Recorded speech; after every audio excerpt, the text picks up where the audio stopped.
Hi y'all, I'm Brenda with Blessings and Bread. Welcome to my kitchen. I'm so excited for the holiday season to be here. This is one of my favorite times of year. I love to decorate. I love to bake lots of goodies and make homemade candies. And today I'm in my kitchen and I'm making one of my favorite holiday cakes. I have made this multiple times and it absolutely is a delicious cake. It makes a large cake, so if you're having a group, I want you to see how this page, I hope you can see that. I don't know if you can see how worn that is. That's my recipe book. This book is one of my favorite books. I've talked about it before. It's called The Pastry Queen, and it's by Rebecca Rather with Allison Orsman. And this is an amazing cookbook. This lady owned a bakery in Fredericksburg, Texas, and she no longer operates there, but her cookbook is still available on Amazon. If you need to give somebody a gift, this would be an amazing gift for somebody you know who loves to bake. I use so many recipes out of this cookbook. And today I'm going to make her Tuxedo Cake. And like I said, it is to me, a very festive cake. It looks beautiful. And we're going to get started. It's not a hard cake to make too. That's also what's great about it. To me, this cake is very, very, very similar to a sheath cake or what I called a Scotch cake that my mother-in-law makes, or made. She's gone on to be with the Lord, but so it's an easy cake to make. So that even makes it better. All right, so we're going to get started. And the first thing we're going to do is we're going to take a stick of butter, or 2 sticks of butter, and a cup of oil. And we're putting all of this into a pan. And then I'm going to add a cup of water. And I realize I haven't readjusted my camera so you can get a close-up view of this. So I'm going to stop and readjust my camera and then we'll continue. Okay, just to kind of reiterate or explain again, what I have in this pan, a medium saucepan, is 2 sticks of butter, a cup of canola oil or vegetable oil, and 2 cups of water. And I'm going to heat this on the stove until the butter melts. So I'm going to go ahead and put this on medium heat on the stove while we mix our dry ingredients. Normally when I'm cooking for a video, I like to use a clear glass bowl. But this recipe is so large that I am not able to do that. I'm having to use my great big little KitchenAid bowl here. This is the largest mixing bowl I have. And then, as you know, I always love to sift my dry ingredients. Sifting dry ingredients is not required these days, but I still like to do it. I think it mixes them well. And you can stir them with a wire whisk if you want. But I'm going to get started with my dry ingredients now. And I'm going to begin with sugar. And I'm using 4 cups of sugar. Yeah, I know. Like I said, this is like 2 cakes. Because usually a normal cake would be 2 cups of flour and 2 cups of sugar. But this one is 4. And I don't even think all this flour will go in here at one time. So then I've got 4 cups of flour as well. Most cakes are going to use equal amounts of sugar and flour. Not all.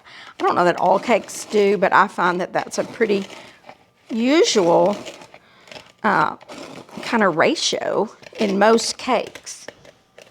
This is a dense cake too. That's a very dense cake, so it will, but it's delicious and it makes lots of cake, so you can feed a crowd. We're going to top this cake with a whipped cream frosting. And then on top of that, we're gonna pour some ganache over it. So, oh, I put my sifter away when it wasn't time to put my sifter away. All right, now I'm gonna do the rest of my flour with my cocoa. This recipe uses dark cocoa. This is the special dark cocoa that I get. I use Hershey's, but that's just what's available for me. But man, this stuff looks really dark. And so it is a whole cup of cocoa powder. So a lot of cocoa. Again, think of this almost as 2 cakes recipe over one, because a half a cup doesn't sound like a lot, but a cup does. But I hope this bowl is big enough even. My family seems to like pie better than cake, although my husband loves this cake, and my son likes chocolate cake, so he will eat this too. All right, so that's the cocoa, the flour, and the sugar, and it needs some more mixing, so I'm going to keep mixing here for just a little bit.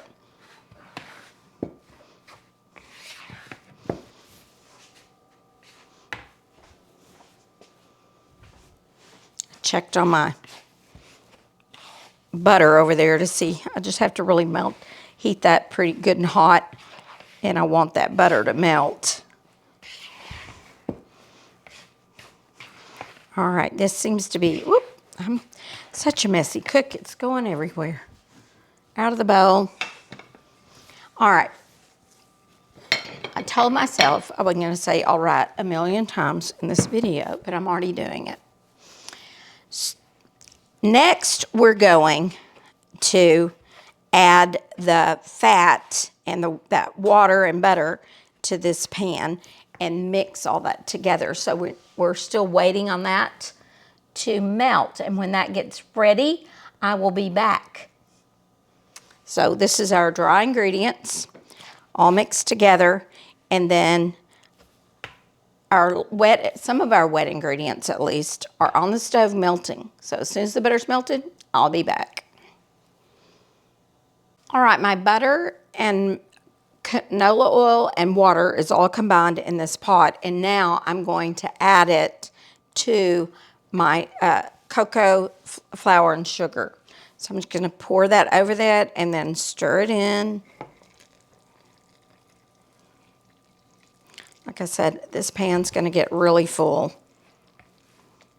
What's going to happen though, that sugar's going to dissolve in this hot a little bit into this hot mixture. But we're just going to combine this. Notice I'm not having to use my mixer today. I think that's always a win. That's just one less thing to get out. My mixer is so large it won't fit on the counter, and to me, if I don't have to get my mixer out, that's kind of a win. So this recipe, although it's going to give me a workout here in a minute when I have to beat those eggs in by hand. So, my goodness, that already looks delicious and smells delicious. I can just smell that cocoa already. And it's dark, dark chocolate. It's amazing. All right, so that's done. Oh, no, still some flour there, not mixed in.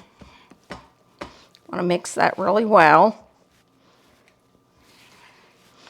Okay, now some of the hard parts coming. I'm going to have, now the next step is to beat in the eggs one at a time. And this is common to do in a lot of cakes, they beat them in one at a time. But this can get to really be really a workout. So I'm going to start, and I'm going to do 4 eggs, is what it calls for. And so we're just going to beat those in one at a time. So number 1, Like I said, I don't think this so far isn't as hard as my carrot cake. That batter was not as thick, so a little easier than beating in eggs in my carrot cake, so that wasn't too bad. All right, egg number 2.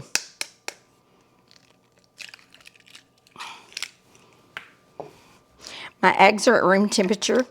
It really helps to have your ingredients at room temperature. It helps everything to bake evenly. I don't always succeed at that, but most of the time I try to get my ingredients out early enough they're at least not ice cold. Egg number 3.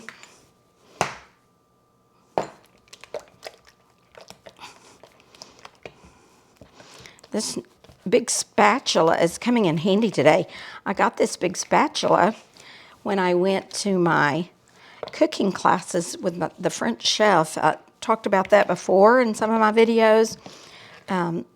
Justin Ward, you can look him up on Facebook, or he's on Facebook too, I think, but he also has a website, Chef Justin Ward. All right, last egg.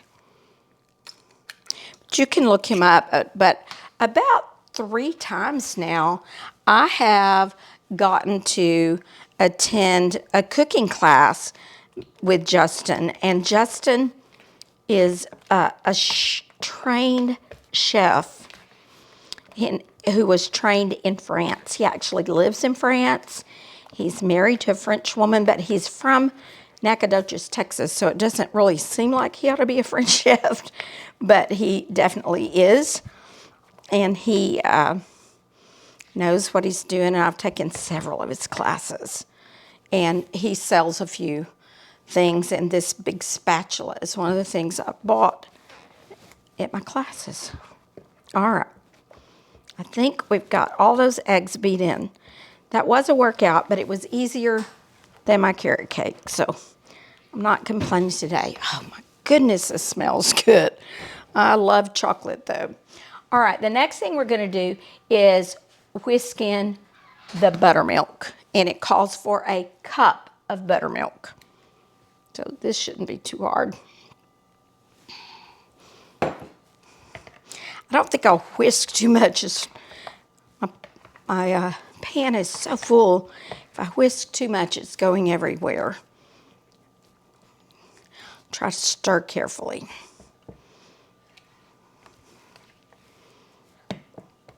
I think you can see how easy this cake is to make. It's just not hard. If you can measure, I think as you see, it's very, very similar. If you've ever made the Texas sheath cake, this is very similar to that. It's a little more dense, I think, once it's baked up, but it's very, very similar.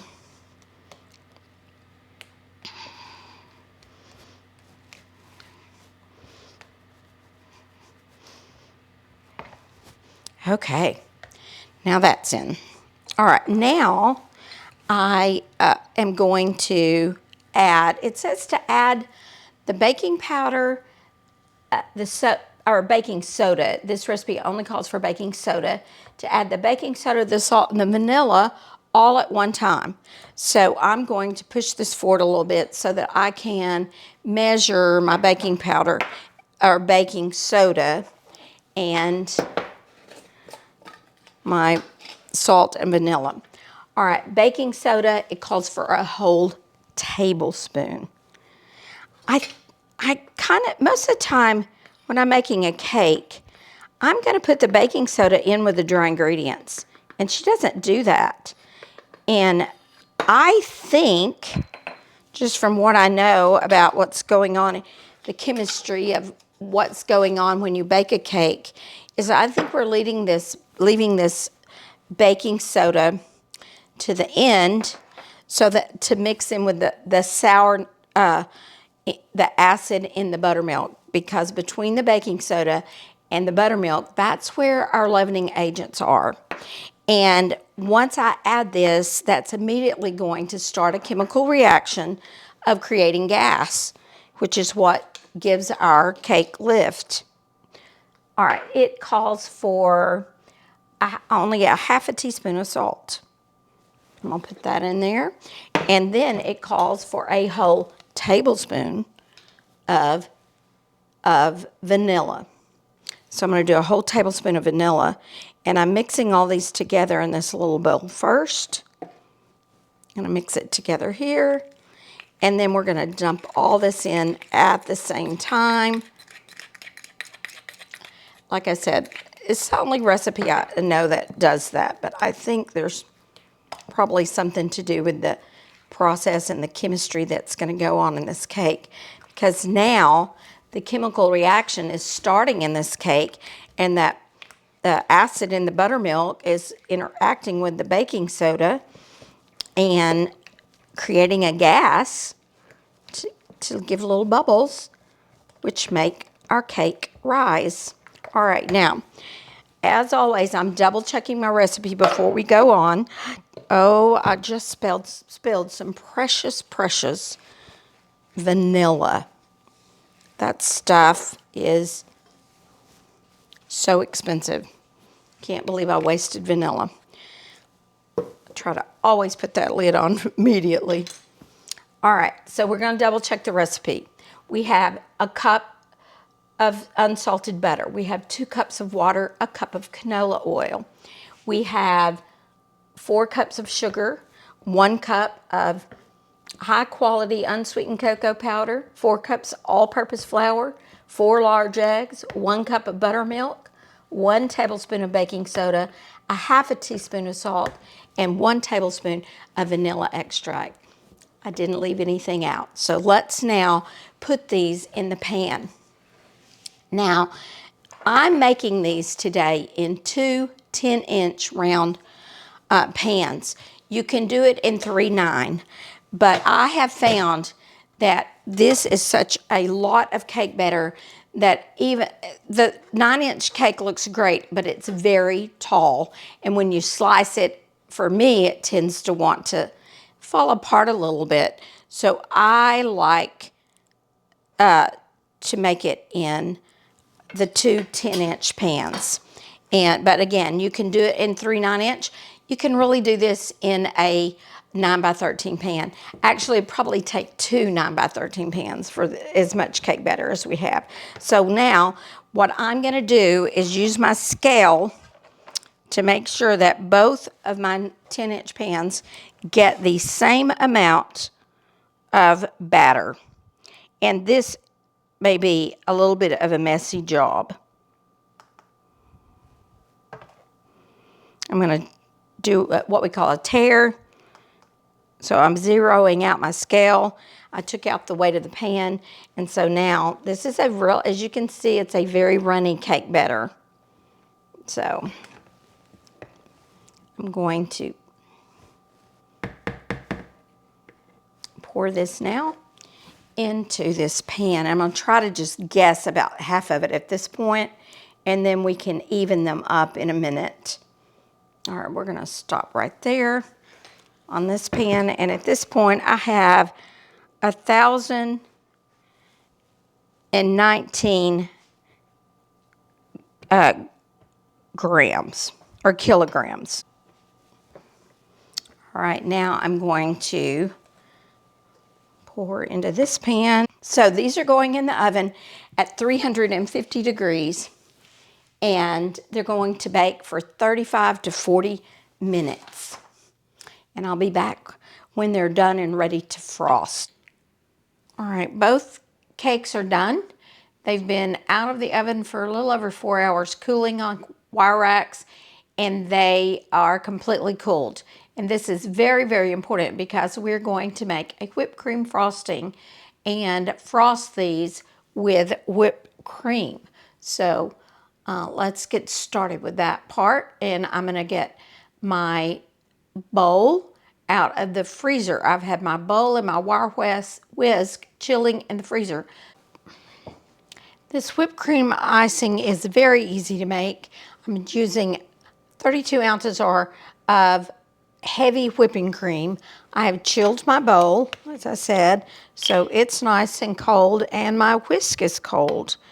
And I'm going to add the whipped cream to my bowl. And then I'm going to whip this on medium speed until it has soft peaks.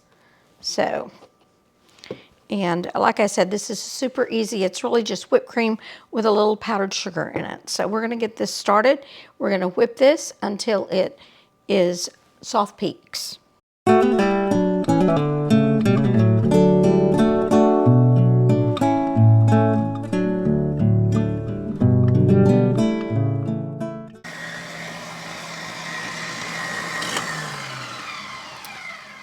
We don't want this to be really stiff peaks because we want it to be able to spread easily. So let's just check and see. I've got some pretty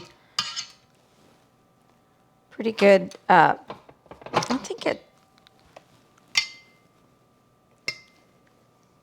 might be about there. So we're going to now add our powdered sugar, and we're going to continue whipping until just until the powdered sugar's whipped in. So I'm adding 1 1/4 cups of powdered sugar.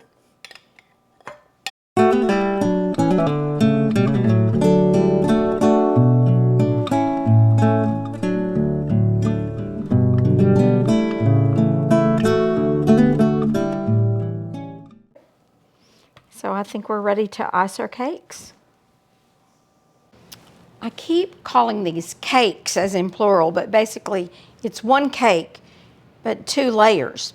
And I've already got the first layer on my cake board, but I need to level it off. This cake is definitely one that mounds up, so I really want to always layer this up, and I take off quite a bit with this cake.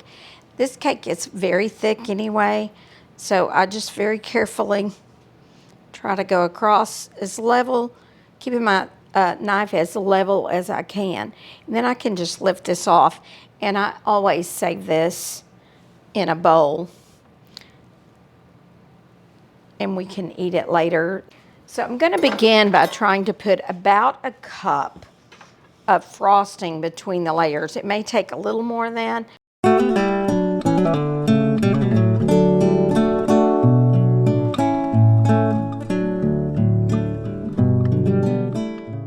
Now we're ready to add the top layer.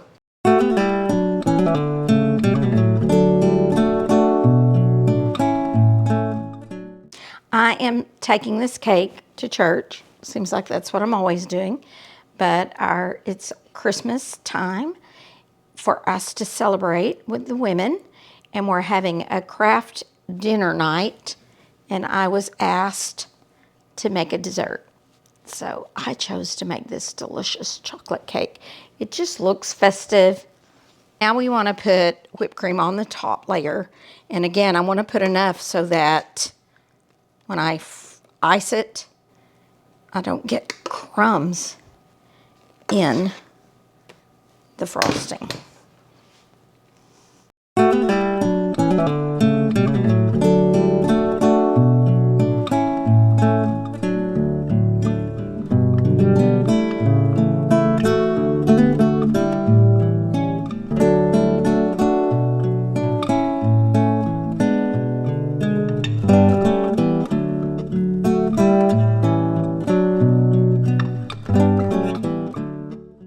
Now that the cake is frosted with the whipped cream frosting, I'm going to have to chill it in the refrigerator for about 2 hours.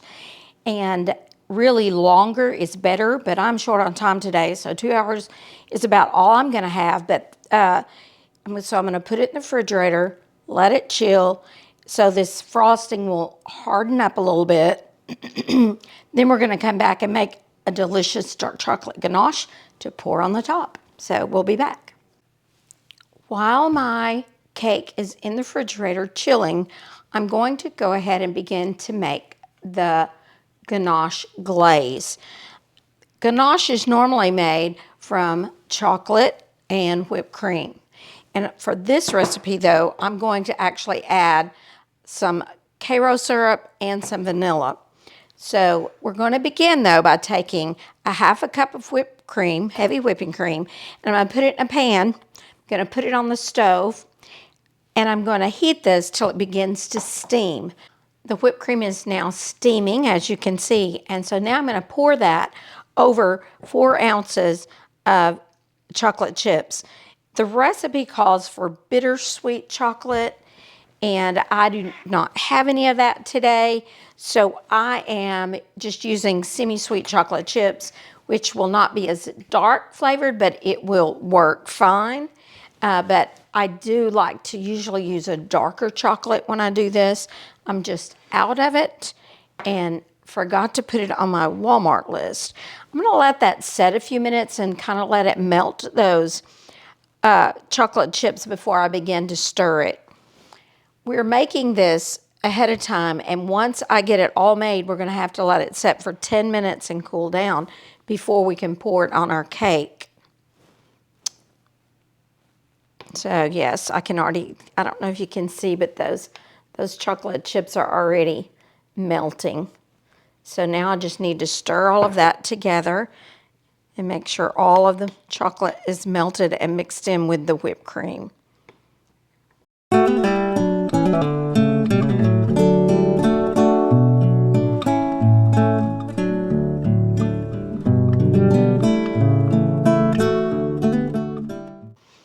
All right, now all of that is mixed together. So now I'm going to add I believe it's 1/4 of a cup of Karo syrup. The recipe called for Lyle's golden syrup, but that is not something that is available in my area, and I've just learned to use Karo syrup. And I think this syrup helps the glaze not to harden. Sometimes if you make ganache and you pour it on something, it'll kind of be stiff and all, but this will keep that glaze softer on your cake.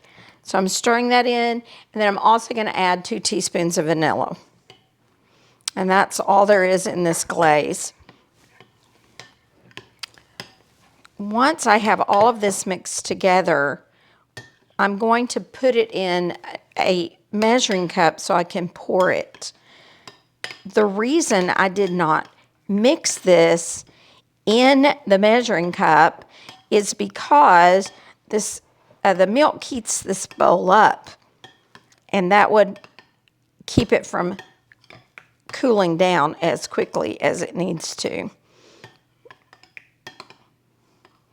Now we're going to let this cool for 10 minutes, and the recipe does say not to let it rest longer than 10 minutes because it will begin to set up some and won't be pouring consistency.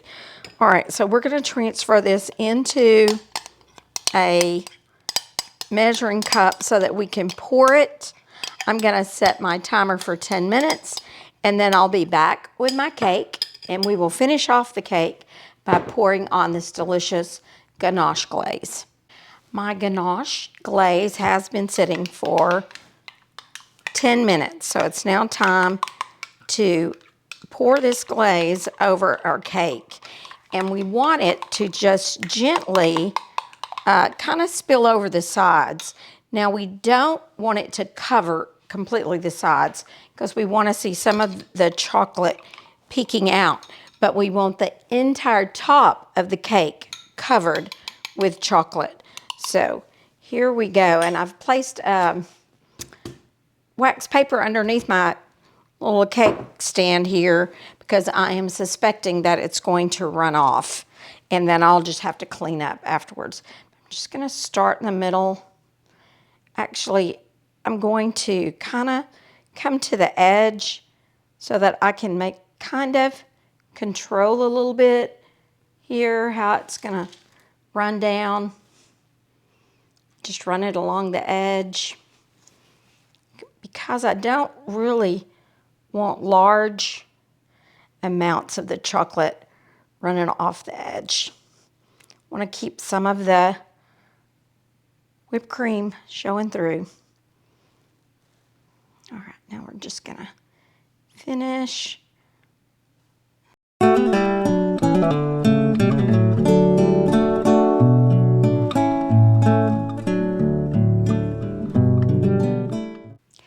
I hope you've enjoyed watching me make this cake today. It is such a decadent cake. I hope you'll try it. It's so perfect for holidays or birthdays or special gatherings with a large group. It's definitely a large cake and will feed a large group of people. I hope you've enjoyed it. I know during this holiday season we're all so busy, but I hope you'll take time out to keep Christ in your Christmas this year. My husband put on the church sign a little saying that I thought was very fitting. He said, "Christmas without Christ is a hollow day." So I hope you'll remember to keep Christ in your Christmas. Come along with me on this journey. Give me a thumbs up if you like this video. Subscribe to my channel. And I will see you the next time I'm in my kitchen, on my porch, or in my garden. Merry Christmas.